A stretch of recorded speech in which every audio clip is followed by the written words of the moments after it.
कैसे हो आप सब लोग। तो आज हम अपना टॉपिक देखेंगे, ये है एटमॉस्फेरिक सर्कुलेशन और प्रेशर डिस्ट्रीब्यूशंस क्लाइमेट जी का। ठीक है, तो अब देखो इसमें, और ये आज तो बस इंट्रोडक्शन है, थोड़ा बहुत हम देखेंगे कैसे प्रेशर क्रिएट होता है। फिर अंदर ये जो है एयर मास फ्रंट्स, अपर air circulation, cyclone, anti cyclone, tropical temperate, ये सारे हम डिटेल में की करके टॉपिक देखेंगे। वैसे तो एक ही था, लेकिन हम इनको सारे पार्ट में अलग अलग करके देखेंगे ताकि अच्छे से समझ में आ जाए, और कभी रिवाइज भी करना हो ना तो आराम से एक टॉपिक को सर्च कर ले। देखते हैं फिर आज हम। ये देखो सबसे पहले जो है ना, हेडली ने बताया था, उन्होंने ऑब्जर्व किया कि जो सर्कुलेशन हो रही है ना एटमॉस्फेयर में हवाओं की, वो कैसे हो रही है। तो उन्होंने क्या अंदाजा लगाया कि देखो, हाँ उन्होंने क्या कहा, हवा यहाँ सरफेस पे तो धरती पे ऐसे नीचे आ रही है इस डायरेक्शन में, वेस्ट में, ईस्ट से वेस्ट में ऐसे चलेगी, क्योंकि और क्या कहा, धरती घूम रही है ना, इस वजह से ये ऐसे चल रही है। और ऊपर कैसे उठेंगी, फिर यहाँ से क्या होगा, सूरज की वजह से जल्दी गर्म हो जाएगा ना ये एरिया इक्वेटर का, भाप बन के पानी ऊपर उड़ेगा, एवपोरेशन होगी। फिर ये ऊपर उठ के एक लिमिट होती है, उससे ऊपर नहीं जा सकते ना, तो ये फिर यहाँ पे ऐसे हवाएं मुड़ जाएंगी, और फिर ये नीचे पोल पे नीचे उतरते, उन्होंने कहा। फिर ये पूरी चल के इस साइड आएंगी और ये हवाएं ऐसे चलती रहेगी। ठीक, उन्होंने ये बताया था अंदाजे लगा के, लेकिन आगे इसको मॉडल को चेंज कर देंगे। क्या कहा उन्होंने, जो ईस्ट वेस्ट डायरेक्शन में हवाएं चल रही है ना, उनको तो जोनल विंड बोल दिया, और जो नॉर्थ साउथ साउथ नॉर्थ में चल रहे हैं उनको मेरीडोनल बोल दिया। लेकिन फिर देखो इन्होंने क्या किया, बाद में 3 सेल मॉडल दिया। तो जो पहली सेल बनेगी 1 2 3, पहले तो इन्हीं के नाम पे रखी जाएगी, हेडली। अगर नाम याद करने में प्रॉब्लम होती है तो ऐसे याद रखो, जो एकदम हेड पे एकदम फ्रंट पे सबसे ऊपर है वो है हेडली। फिर पोलर की तो याद ही हो जाएगी, पोलर पोल की साइड में बीच की फेरल बच गई, हो जाएगी आराम से याद। इसमें देखो ये जो एकदम बीच का एरिया है ना, यहाँ पे क्या हो रहा है, एकदम गर्म हो जा रही सरफेस, जो है ऐसे ऊपर हवा उठेगी गर्म होके, प्रेशर जो है वो कम हो जाएगा, लो प्रेशर एरिया हो जाएगा ये। ठीक है, फिर ये यहाँ से थोड़ी सी दूर जाके ट्रॉपिक्स के पास यहाँ पे नीचे उतरेंगे हवाएं। फिर ये ऐसे छोटी सी सेल बना लेगी, हेडली सेल। ये जो बीच का एरिया ना, लो लिक हवा एकदम वाइट पट्टी है, यहाँ पे हवाएं हमें फील नहीं होगी, क्योंकि ऐसे लेफ्ट राइट नहीं चल रही ना, कहाँ जा रही है, ऊपर उठ रही है, ऊपर उठती हुई हमें महसूस नहीं होगी। हमें हवा कब बोलते हैं, जैसे हमें लगता है कि देखो पूरब से हवा आ रही है, पश्चिम से हवा आ रही है, उनसे हवा बोलते हैं, वो हमें महसूस होती है। ऊपर जाएगी वो हमें क्यों नहीं महसूस होती, क्योंकि जो नीचे ग्रेविटी है ना, वो फोर्स लगा रही है उसके काउंटर में, इसलिए वो हमें इतनी महसूस नहीं होती। तो इस एरिया को क्या बोल देंगे, डूल ड्रम। यहाँ पे हवाएं नहीं होती, शांत पेटी बोल देंगे इसको।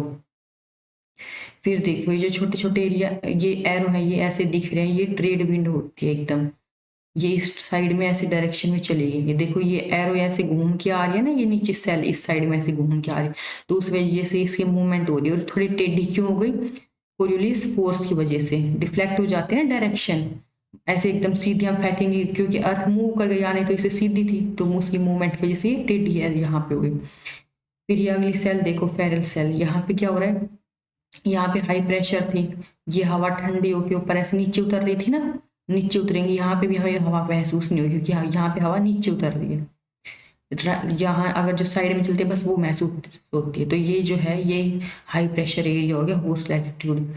इसका नाम आपने पहले ही सुन रखा होगा, बहुत बार क्यों दिया था, क्योंकि नाव में से हॉर्स को उतार देते थे जब वो व्यापार के लिए जाते थे ना, वहां तो चलती नहीं थी इस एरिया में, तो वजन से नाव नहीं मूवमेंट हो पाती थी, तो हॉर्स को उतार देते थे। हो गई ये सेल।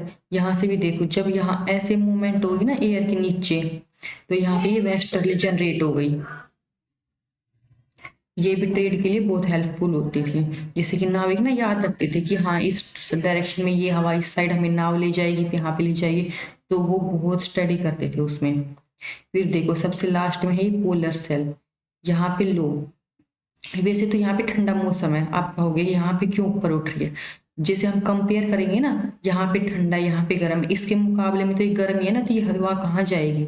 एक तो ये यहाँ का इस सेल का इफेक्ट पड़ रहा है, यहाँ से ये उठ के जाएगी, ऊपर से ये इसकी थोड़ी सी ये ज्यादा ठंडा है, ये इसके कंपेयर में थोड़ा सा वार्म है, तो ये ऊपर उठेगी और ऐसे ये एक सेल क्रिएट कर लेगी अर्थ की मूवमेंट की वजह से। ठीक है, ये देखो यहाँ पे भी ईस्टर्ली, ये ईस्ट से आ रही हवा यहाँ ऐसे मूवमेंट कर रही है नीचे सरफेस पे। हो गया क्लियर। तो इस सारी सेल आगे एक एक करके हमें बस डिटेल में बता रखी, थोड़े थोड़े पॉइंट देखेंगे अब आगे हमें इसके।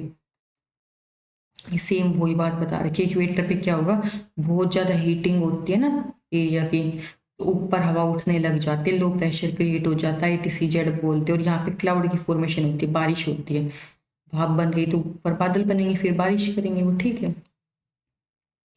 फिर ये आगे बता रखा है, एक एक करके सारे बताएंगे। जो 20-30 डिग्री लैटिट्यूड है वहाँ पे क्या कर रही है, सिंक करेगी सरफेस पे, सब ट्रॉपिकल हाई क्रिएट हो जाएगा। यहाँ पे डेजर्ट कंडीशन, क्योंकि यहाँ पे बारिश नहीं हो रही ना, वो हमने देखा था वहाँ नीचे उतर रही थी हवाएं, डेजर्ट कंडीशन क्रिएट हो जाएगी। नॉर्थन हेमिस्फीयर में क्या हो जाएगा, नॉर्थ ईस्ट ट्रेड विंड चलेगी, साउथ में साउथ ईस्ट ट्रेड विंड चलेगी। हम पहले ये सारे डायग्राम में देख चुके हैं, कहाँ पे ट्रेड विंड चलेगी, कहाँ पे जो हवाएं उतर रही थी। फिर देखो पैरल सेल कहाँ पे बनेगी, सब ट्रॉपिकल हाई और सब ट्रॉपिकल लो के बीच में। और फिर ये जो है वेस्टर्ली क्रिएट कर देती है, और साउथर्न हेमिस्फीयर में भी वेस्टर्ली क्रिएट करेंगी।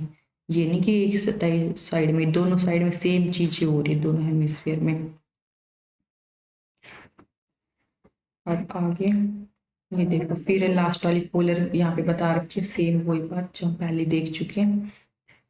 ये देखो पोलर हाई से सब पोलर हाई के बीच में ये देखो कंपेयर होता है, जो उसके कंपैरिजन में थोड़ा सा वार्मर होगा, इसीलिए यहाँ पे राइज हो जाती है एयर, और यहाँ पे पोलर ईस्टर्ली क्रिएट कर देती है। अब देखो हम पढ़ने में तो बहुत अच्छा है कि हाँ अर्थ पे ऐसे हवा चलती होगी तो ऐसे लाइन बन गई, नहीं, ये ना प्रैक्टिकल रियल लाइफ में प्रकृति में कुछ भी ऐसे एकदम रूल के अकॉर्डिंग नहीं होता एकदम कि हाँ हर समय ये हवा इसी डायरेक्शन में जा रही है, तो चेंज होती रहती है, मौसम का भी प्रभाव पड़ता है, और भी खूब सारे फैक्टर होते हैं। कभी कभी कहीं कहीं पे सेमी ये परमानेंट सेल क्रिएट होती रहती है, ये नहीं कि एकदम परमानेंट ही है। देखो जैसे कि ड्यूरिंग विंटर में जो है एल्टोनिया आइसलैंडिक लोस और साइबेरियन हाई क्रिएट हो जाएंगे विंटर में। देखो कहाँ कहाँ पे, यहाँ पे एल्टोनिया लो क्रिएट होगा, यहाँ पे आइसलैंडिक लो प्रेशर क्रिएट हो गया, यहाँ पे साइबेरियन हाई क्रिएट हो जाएगा विंटर में, ठीक है। एकदम ये रेगुलर नहीं है ना कि पूरी अर्थ पे एक सेल बना, नहीं, कहीं कहीं पे क्रिएट हो रही है। देखो ऐसी समर, ये समर में क्या बता रखा है, हवाई, यहाँ पे हवाई आइसलैंड है ना, हवाईयन आइलैंड पे यहाँ पे क्रिएट हो गया, ये बरमूडा पे ओजोर आइलैंड पे क्रिएट हो गया। बरमूडा ट्रायंगल तो आपने खूब फेमस है, सुना भी होगा, यहाँ पे होता है, ठीक है। फिर यहाँ देखो तिब्बतन लो क्रिएट हो गया, यहाँ पे तिब्बत क्या होता है, पठार है ना, गर्म हो जाता है तिब्बत का पठार अपना एकदम गर्मियों में। और ये जो हमारा मानसून आता है ना उसमें भी हेल्प करता है, तो ऊपर ऊपर जाएगी हवा। फिर यहाँ से अगर ऊपर उठे तिब्बत प्लेट्यू गर्म होके, तो इसकी जगह लेने के लिए यहाँ से ठंडी हवा यहाँ पे जाएगी, उसकी वजह से मूवमेंट होती है, ठीक। ये हम आगे जब मानसून का चैप्टर आएगा उसमें डिटेल में पढ़ेंगे। ये देखो ये साहेल रीजन, ये जो एरिया ना इसको साहेल रीजन बोलते हैं। यहाँ पे देखो यहाँ क्या बता रखा है, साहेल में समर में थोड़ी बहुत बारिश हो जाएगी, लेकिन बाद में जो है एकदम सूखा पड़ेगा। हमने पढ़ा था ना यहाँ पे डेजर्ट एरिया क्रिएट हो जाती है क्योंकि हवाएं उतरती है। जब ये ITCZ यहाँ पे समर में, तो विंटर में ये यहाँ खिसक गया, बिल्कुल भी नहीं रेन होगी। यहाँ पे थोड़ी बहुत धूप की वजह से जब एवोपरेट हो रहा है तब हो गई थी बारिश, अब बाकी ईयर में नहीं होगी। अब देखो ये आगे पोलर के एरिया को बता रखा है, ये कोल्ड पोलर फ्रंट है, ये वार्म पोलर फ्रंट है। जब भी आपस में मिल रहे हैं तो यहाँ पे क्या होती है, जेट क्रिएट हो जाती है। हम जेट आगे देखेंगे क्या होती है, ये बहुत तेज हवाएं चल देती है ऊपर ही ऊपर।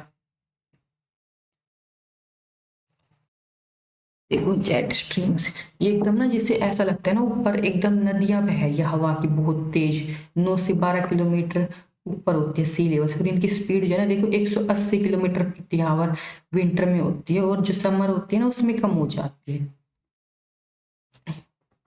विंटर में इनको देखो वो जैसे कि जो बैठ के उनको एकदम फास्ट हो जाएगी ना, क्योंकि वहां पे ठंडा एरिया और क्रिएट हो जाएंगी, समर में थोड़ी नीचे आ जाती है। देखो और सेम ऐसे इक्वेटर पे है, सब ट्रॉपिकल जेट स्ट्रीम्स चलती है, ये थी पोलर।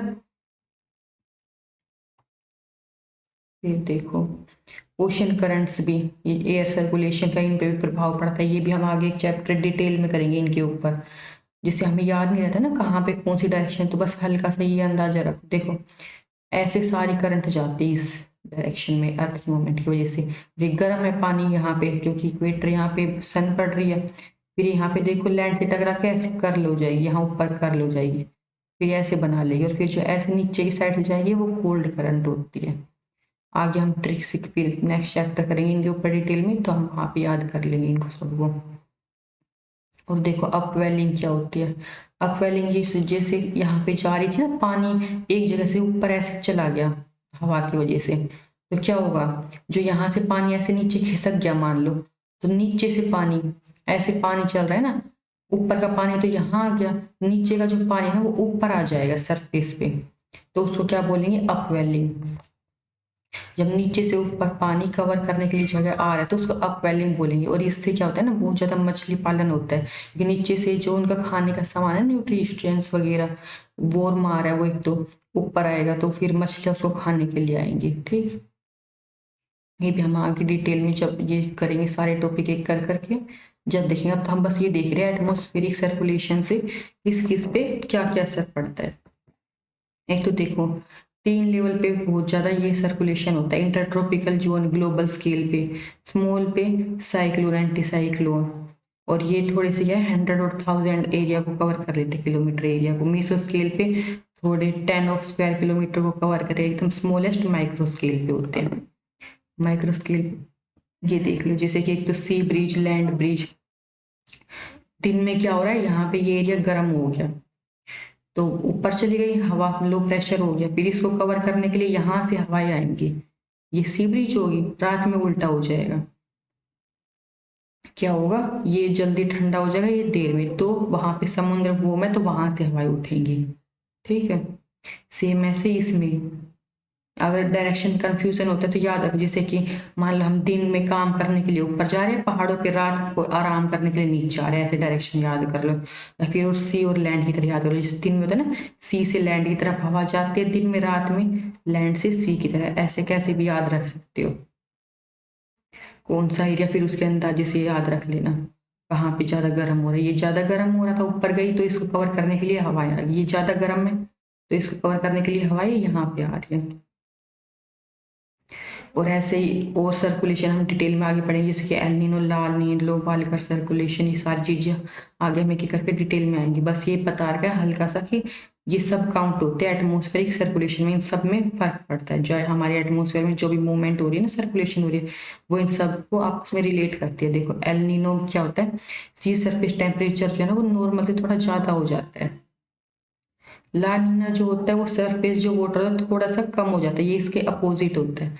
वर्टिकल सर्कुलेशन क्या होता है, ये ईस्ट वेस्ट सर्कुलेशन होती है पैटर्न की ट्रॉपिक्स में, और इसमें सेवरल सेल्स होती है।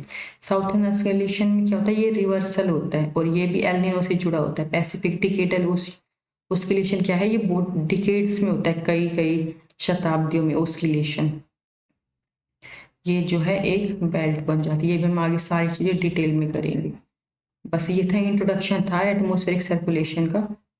और देखो जैसे कि अब हम आगे एयर मास करेंगे नेक्स्ट क्लास में, फ्रंट डिटेल में एकदम कौन कौन से टाइप के एयर मास होते हैं, फ्रंट कौन कहाँ पे कैसे क्या बनते हैं, कैसे उनकी मूवमेंट होती है, नाम उनका कैसे रखा जाता है। तो मिलते हैं नेक्स्ट क्लास में। आप चैनल को आगे की क्लास पूरा सिलेबस हम कंप्लीट करेंगे, सब्सक्राइब कर दे और शेयर कर दे, लाइक कर दो, ताकि फिर ना फिर मोटिवेशन मिले थोड़ा वीडियो क्रिएट करने का, नहीं तो फिर प्रमोट नहीं हो पाती वीडियो, तो थोड़े बहुत ही व्यूज आते हैं। Thank you.